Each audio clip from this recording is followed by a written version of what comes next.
Naiyak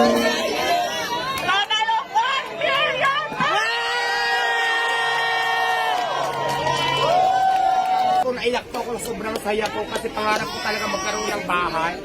Tapos hindi lang bahay, yung binigay mo madam, may pera pa. So maraming salamat po. Mababago na po talaga yung buhay ko. Thank you so much.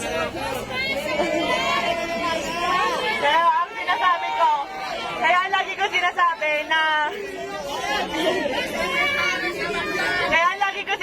na sure ako magbabago ang buhay dito ni Diwata. Kasi kami ng asawa ko po, nakatira lang kami noon, natutulog lang po sa likuran ng pet shop sa Sampaloc, Manila, kung saan sa kama namin may nagtatakbuhang daga, ibis at kung ano-ano pa. Pero dahil sa sinabit sa kasal namin ng aming mga magulang na 1 million ngayon, napakalaki na po ng pinagbago ng buhay namin. Kaya Diwata, gamitin mo sa tama. Yes, ma'am, maasahan niyo po. At ayan ang swerte